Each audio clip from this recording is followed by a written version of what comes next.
Hi, I'm Jeff Marsacci, the Plain English Attorney, and you're at the #1 place to get simple answers to complex questions.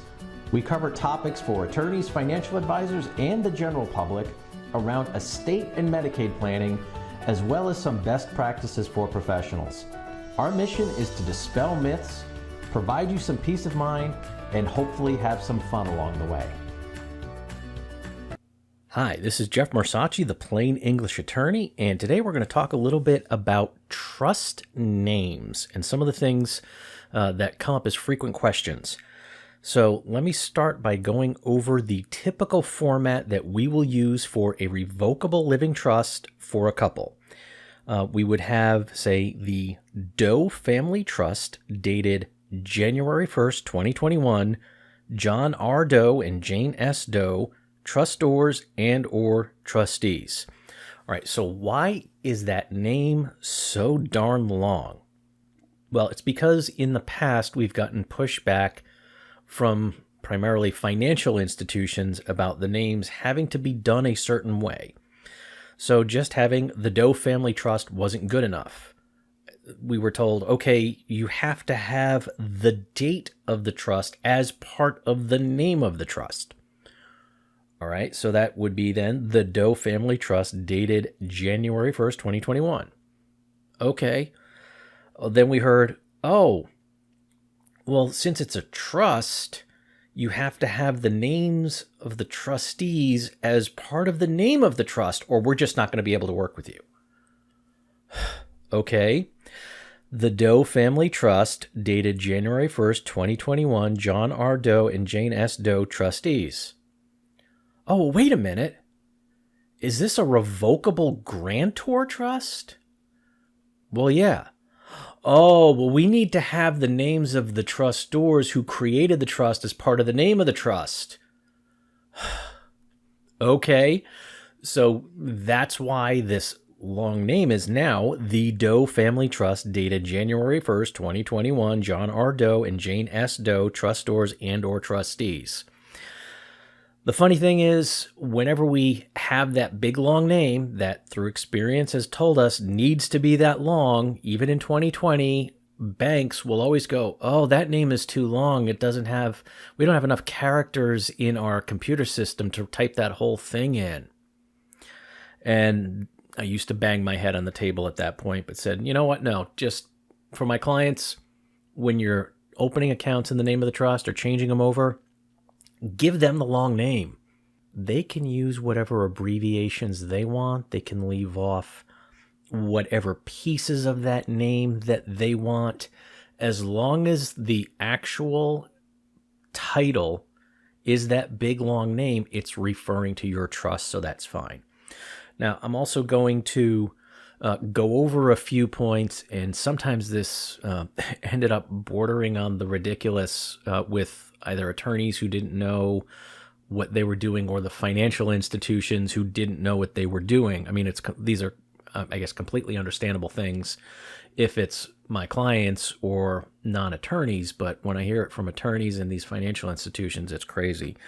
Well, this trust was amended on such and such a date, you need to change the date of the trust. No, because that ends up actually legally making a new trust.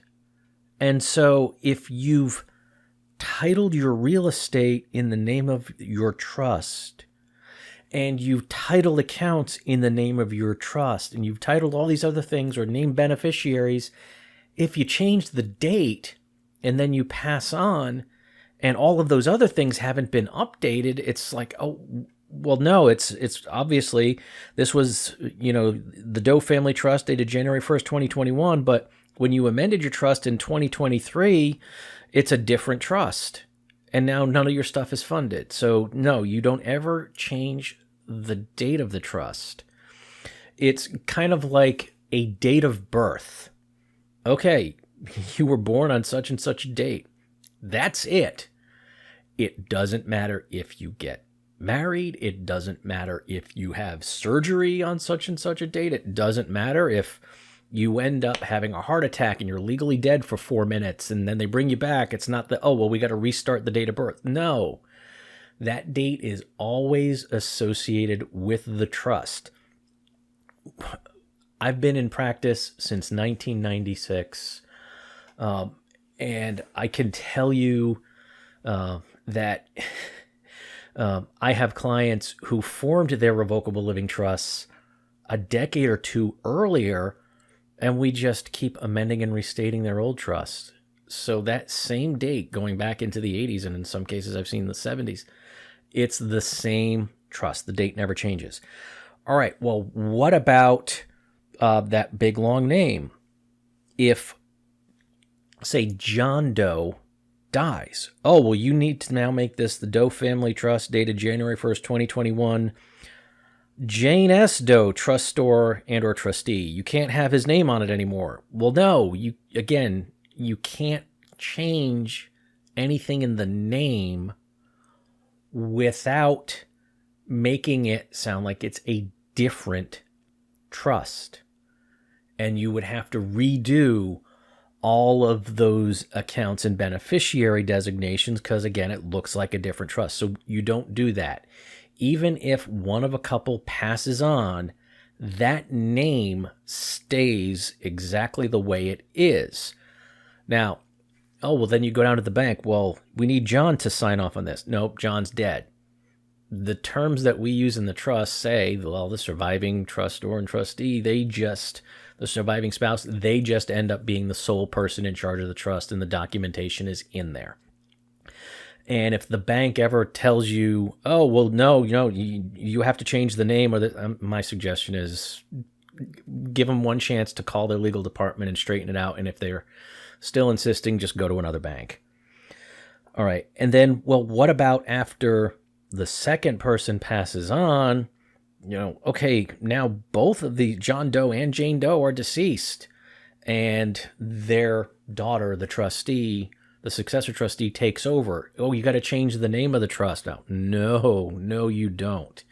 You don't ever change that name of the trust. Now, let me talk a little bit about subtrust, because what ends up happening is that name can be added onto, if, say, there's 3 kids and there are provisions to set up trusts within that trust because maybe the kids are underage or something. Well, then it's the Doe Family Trust dated January 1st, 2021, John R. Doe and Jane S. Doe, trustors and or trustees, semicolon, subtrust for the benefit of Jim T. Doe, subtrust for the benefit of Mandy A.